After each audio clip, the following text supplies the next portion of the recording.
আল্লাহর বহুত বড় মেহেরবানি, আমরা এই ৭৪ নম্বর বৎসর আসিয়া আমরা তাফসীরুল কোরআন মাহফিলে সুন্দর একটা রূপ ধারণ করাইবার চেষ্টা করতেছি।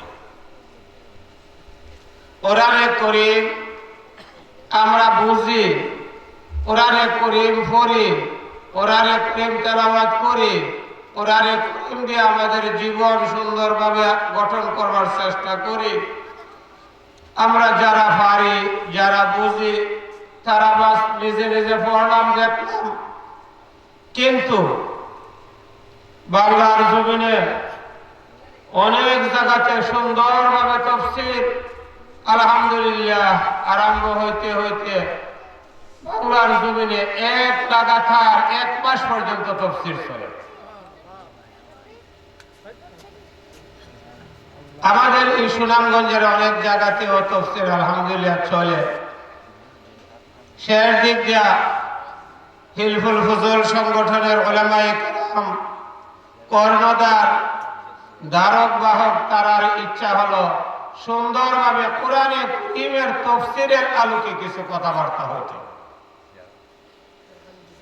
এরকমের একটা উদ্যোগ নিয়ে যে আমরা যে লাইন এখন ধরলাম, এই লাইন সাধারণ কোনো লাইন না, সাধারণ কোনো বক্তায় পারবে না। যে বক্তায় কোরআনে কারীম বুঝেন, হাদিস বুঝেন, সে পারবে। এছাড়া যে কোনো মানুষে দাঁত ফোটানো সম্ভব নয়। এ কারণে আলহামদুলিল্লাহ এবছর আমাদের সূরা বাকারার আয়াত নাম্বার 183 নম্বর আয়াত আমিও পাঠ করলাম। পাঠ করবার পূর্বে আপনাদেরকে দু একটা কথা বুঝাই। তাফসীর কাকে বলে? তাফসীর কাকে বলে? আল্লাহু আকবার। আল্লাহ যেমন ভাবে মহান, আল্লাহর কালাম তেমন ভাবে মহান। আল্লাহ যেমন ভাবে অসীম, আল্লাহর কালাম তেমন ভাবে অসীম। আল্লাহর যেমন ভাবে কোনো কোল কিনারা নাই, আল্লাহর যেমন ভাবে কোনো সীমা নাই।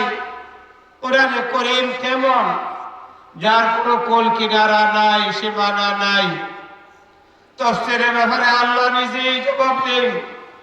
ওই মানব জাতিদেরকে বলে দিন, আল্লাহু কানাল বাহরু মিদাদা লিকালিমাতি রাব্বি,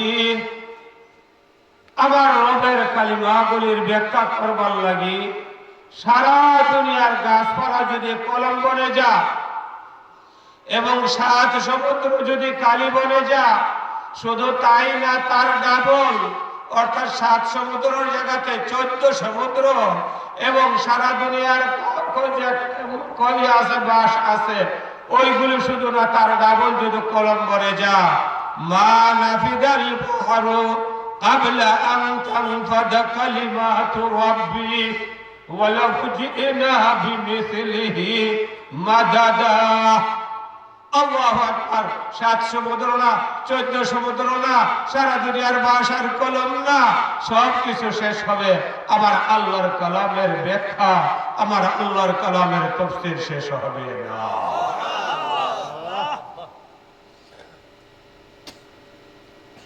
যদি কেউ যদি মনে করে আমি একটা পাঠাগার সাজাবো শুধু কোরআনের তাফসীর দিয়ে, তাহলে আলহামদুলিল্লাহ এমন তাফসীর আছে 1 পারায়ে 1 খণ্ড, 30 পারায়ে 30 খণ্ড, শুধু 30 পারায়ে 30 খণ্ড না, এক তাফসীরে 100 খণ্ড রয়ে গেছে। কোরআনে কারীমের তাফসীর দিয়ে বর্তমানে যে বড় প্যান্ডেল আছে, এই প্যান্ডেল শুধু না, তার শুধু এক রকমের না, তার যদি 7 রকমের ভাবে বা সাজাই, আর কোরআনে কারীমের তাফসীর দিয়া যদি আমরা বলতে চাই, তারপরেও আমাদের জায়গা সংকলন করা সম্ভব হবে না। আল্লাহু আকবার। আল্লাহর কালাম, আল্লাহর কালাম এত মজার, এত মজার। শিক্ষিত ভাই যারা, যাদেরকে আল্লাহ অক্ষর জ্ঞান দিয়েছে, আপনাদের কাছে আপনার সবাই ঘরে আপাততে 1 কাপ তাফসীর ঢোকান, যে তাফসীরের নাম বাংলা তাফসীরে মারিফুল কুরআন, দোকানের পরে কিছু কিছু মোতালা করা আরম্ভ করেন, দেখবেন ঈমান না বালিগ, ঈমান বালিগ হলে আপনার কি মজা লাগে, কোরআন শরীফ পড়তে কি ভালো লাগে, এবং কোরআন বুঝলে আপনার জীবনকে এমন পরিবর্তন করবে আর মনে মনে বলবেন এতদিন কোথায় ছিলাম। কোরআনে কারীমের তাফসীর কাকে বলে? আমি আমার মূল আয়াতে যাওয়ার আগে এখন যদি মনের দুঃখ বলা আরম্ভ করি, কোরআনের তাফসীর কাকে বলে যদি আরম্ভ করি, খাপ লাগিয়ে থাকবেন।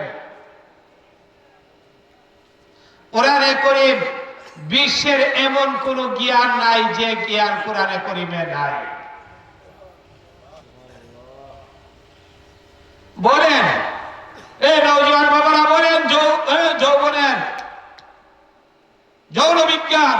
যৌন বিজ্ঞানের ব্যাপারে কোরআনে জবাব দিবে। তোমাদেরকে সুখী জীবন দেওয়ার জন্য আমি কোরআন তোমাদেরকে এমন সুন্দর একটা প্রেসক্রিপশন দিব যে প্রেসক্রিপশন করে আর কোন রকমের কোন ডাক্তার দিতে পারবে না। যদি বলো রাজনীতিবিদরা আসো রাজনীতির সংবিধান দেব, কোরআনে কারীমে যে সংবিধান দিবে রাজনীতির, দুনিয়ার মধ্যে এই রকমের সংবিধান আর কেউ দিতে পারবে না। ব্যবসা বাণিজ্যের কথা যদি জিজ্ঞেস করি, কোরআনে বলবে আসো আমি ব্যবসা বাণিজ্যের নীতি এমন ভাবে দেওয়া দেব যে ব্যবসা বাণিজ্যের নীতি দুনিয়ার আর কেউ দিতে পারবে না। এবার যদি খাওয়া, চলাফেরা, চরিত্র, লেনদেন, বিবাহ শান্তি যা বলেন, তিবিয়ানান লিকুল্লি শাই, তিবিয়ানান লিকুল্লি শাই, কোরআনে জবাব দিতেছেন তিবিয়ানান লিকুল্লি শাইইন, সব বিষয়ের জন্য বিস্তারিত সব কিছুর ভান্ডার হলো আল কুরআন। আল্লাহু আকবার। তাফসীর কাকে বলে? যদি তাফসীর কাকে বলে যদি সংজ্ঞা দিতে যাই, অশিক্ষিত সমাজ, অশিক্ষিত বাবারা, অশিক্ষিত ভাইয়েরা, ও মা ও বোনেরা, সব জিনিসের একটা সংজ্ঞা আছে। কোরআনে কারীমের সংজ্ঞা আছে, তাফসীরের সংজ্ঞা আছে, তাফসীরের আলোচ্য বিষয় আছে, তাফসীরের আবার উদ্দেশ্য আছে। এগুলি যদি আরম্ভ করি মজাই লাগবে। শুধু খালি এই বছর একটু সামান্য একটা কথা বলে দিই, দুইটা কথা বলে আজকে দোয়া করে দিব, আর আগামী বছর আবার এই আয়াতের তাফসীর ইনশাআল্লাহ করব। আল্লাহ আবার যদি হায়াত দেন, আপনারা তো ওই দেন, আমারও তৌফিক দেন, আগামী বছর করব। এই বছর শুধু দুইটা কথা বলি, একটা বলবো তাফসীরের ব্যাপারে, আর একটা বলবো আমার আলোচ্য বিষয়ের ভিতরে। তাফসীরের ব্যাপারে বলি, আমরা তাফসীর কোরআনে কারীমের তাফসীর পড়ছি, কোরআনে কারীমের তাফসীর পড়াইতেছি। ওই কোরআনে কারীমের তাফসীর আমাদের উস্তাদ এমন ভাবে যাইতে সাহাবায়ে কেরামদের মধ্যে রাসূলের আপন চাচার ঘরের ভাই যাকে বলা হয় আব্দুল্লাহ ইবনে আব্বাস, তিনি হলো আমাদের তাফসীরের মূল। আর আব্দুল্লাহ ইবনে আব্বাস রাদিয়াল্লাহু তাআলা আনহুর মূল হলো আল্লাহ রাসূল, আল্লাহ রাসূলের মূল হলো আল্লাহ। সনদ আছে।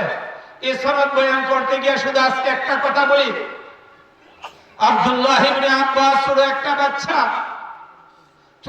বাচ্চা, সে বাচ্চা তাফসীর জগতের সম্রাট। কোরআনে কারীমের তাফসীরের মধ্যে সর্বসেরা তাফসীর হযরত আব্দুল্লাহ ইবনে আব্বাসের তাফসীর ইবনে আব্বাস রাদিয়াল্লাহু তাআলা আনহু। ছাত্ররা একটু ভালোভাবে শুনবা। মুরব্বিয়ানে কেরাম সন্তানদেরকে মানুষ বানাইবার জন্য এই ঘটনাটা অনেক বড় একটা আমার আদর্শ, অনেক বড় একটা আমার অনুপম, এবং আমার জন্য অনেক বড় দিক নির্দেশনা। আল্লাহ রাসূল সাল্লাল্লাহু আলাইহি ওয়াসাল্লাম একদিন সবরে বসে বসে বলতেছে, তাহাজ্জুদের নামাজ এমন বড় এক নামাজ, এই নামাজ যদি কেউ ভালোভাবে পড়ে আর হালাল হারাম বাঁচিয়া চলে, সে ডাইরেক্ট আল্লাহর ওলি বনে যাবে। আল্লাহ অনেক ভয়, আল্লাহ কইতে পারছে না, তোমার কাছে কইতেছে, আল্লাহ তুমি এই দোয়াগুলির কবুল ফরমাও, আল্লাহ এই দোয়াগুলির কবুল ফরমাও। এই আল্লাহ যার হাত খালি কবুল, যার সুখের গরম পানি খালি তোমার কাছে গরম হয়ে আছে, তাদের হাতের সাথে আমাদের হাত খালি কবুল ফরমাও। সুবহান রাব্বিকা রাব্বিল ইজ্জাতি আম্মা ইয়াসিফুন ওয়া সালামুন আলাল মুরসালিন والحمد لله رب العالمين برحمتك يا أرحم الراحمين. السلام عليكم.